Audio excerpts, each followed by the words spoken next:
जय हिंद दोस्तों, स्वागत है आप सभी का आपके अपने यूट्यूब चैनल ऑनलाइन शिक्षा पॉइंट पर।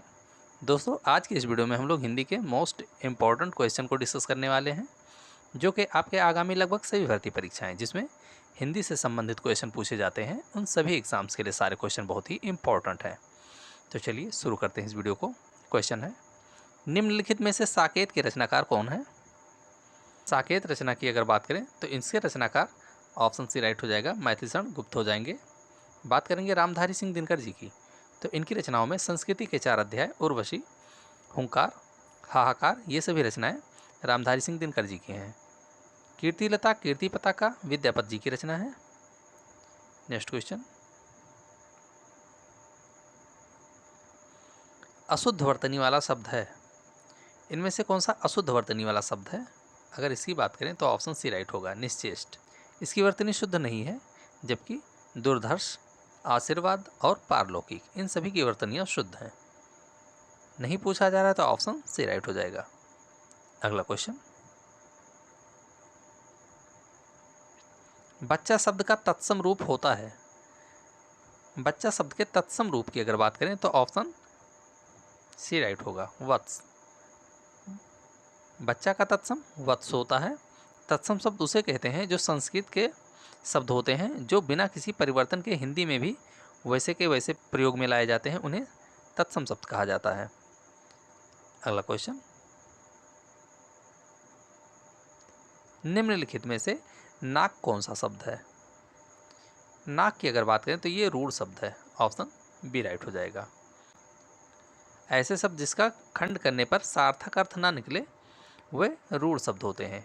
बात करेंगे यौगिक शब्द की, तो जो दो शब्दों के योग से बनते हैं किंतु तीसरा अर्थ या अन्य अर्थ नहीं प्रकट करते हैं, वे यौगिक शब्द होते हैं। जैसे विश्वविद्यालय हुआ, पाठशाला हुआ, इस प्रकार के जो शब्द होते हैं वे यौगिक शब्द होते हैं। बात करें ऑप्शन सी योग रूढ़ की, तो जो दो शब्दों के योग से तो बने होते हैं किंतु तीसरा या अन्य अर्थ प्रकट करते हैं, वो योग रूढ़ शब्द होते हैं। जैसे दशानन हुआ, चतुरानन हुआ, गजानन हुआ, इस प्रकार के शब्द जो होते हैं वो योग रूढ़ शब्द होते हैं। अगला क्वेश्चन, मैं आज बाजार नहीं जाऊंगा, किस प्रकार का वाक्य है? इस वाक्य की अगर बात करें तो यहाँ पर ऑप्शन बी राइट हो जाएगा, निषेधवाचक वाक्य। मैं आज बाजार नहीं जाऊंगा, ये निषेधवाचक वाक्य है। अर्थ के आधार पर हिंदी में वाक्य 8 प्रकार के होते हैं। अगला क्वेश्चन, संस्कृति के 4 अध्याय किसकी रचना है? संस्कृति के 4 अध्याय की बात करें तो ये रचना रामधारी सिंह दिनकर की है, ऑप्शन सी राइट हो जाएगा। और संस्कृति के 4 अध्याय के लिए रामधारी सिंह दिनकर को साहित्य अकादमी पुरस्कार मिला था। उर्वशी के लिए इन्हें ज्ञानपीठ पुरस्कार मिला था। बात करें ऑप्शन बी धर्मवीर भारती की, तो धर्मवीर भारती, सूरज का 7वां घोड़ा, अंधा युग, ये सभी रचनाएं धर्मवीर भारती जी की हैं। द्विवेदी युग का नामकरण ये महावीर प्रसाद द्विवेदी जी के नाम पर हुआ है। अगला क्वेश्चन, आविकारी शब्द के कितने भेद होते हैं? आविकारी शब्द कुल 4 प्रकार के होते हैं, ऑप्शन ये राइट हो जाएगा। संज्ञा 5 प्रकार की होती है, कारक 8 प्रकार के होते हैं। अगला क्वेश्चन, प्रत्येक शब्द में उपसर्ग है। बात करेंगे प्रत्येक शब्द की, तो इसमें ऑप्शन बी राइट हो जाएगा, प्रति उपसर्ग है। ऐसे शब्दांश जो शब्दों के शुरू में जोड़े जाते हैं और शब्द में कुछ विशेषता या परिवर्तन ला देते हैं, तो ऐसे शब्दों को उपसर्ग कहा जाता है। अगला क्वेश्चन,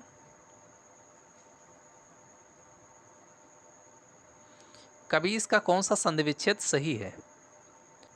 तो यहाँ पर ऑप्शन सी राइट हो जाएगा, कवि धन ईश, ये इसका सही संधि विच्छेद है। बात करेंगे इसमें संधि की, तो इसमें दीर्घ स्वर संधि है।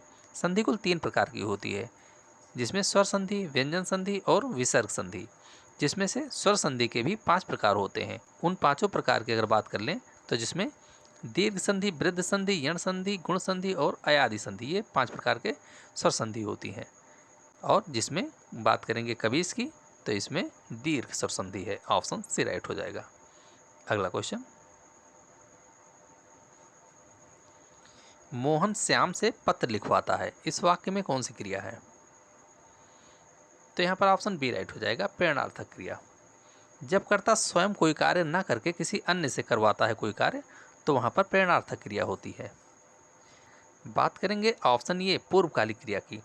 तो जब कर्ता कोई कार्य समाप्त करके तुरंत दूसरा कार्य प्रारंभ कर देता है तो पहली जो क्रिया होती है उसे पूर्वकालिक क्रिया कहा जाता है।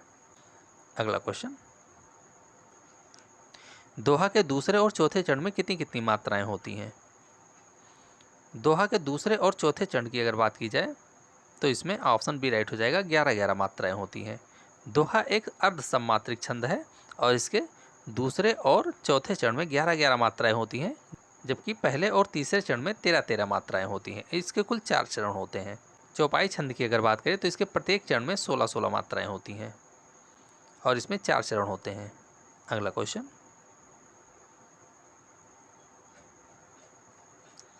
पृथ्वीराज रासो हिंदी साहित्य के किस काल की रचना है? पृथ्वीराज रासो की अगर बात की जाए तो ये आदिकाल की रचना है। ऑप्शन बी राइट हो जाएगा और इसके रचनाकार चंद्रवरदाई हैं। अगला क्वेश्चन, छंद का सर्वप्रथम उल्लेख कहाँ मिलता है? छंद का सर्वप्रथम उल्लेख ये ऋग्वेद में मिलता है। ऑप्शन डी राइट हो जाएगा। बात करेंगे सबसे प्राचीन वेद की तो ये ऋग्वेद ही है। अगला क्वेश्चन,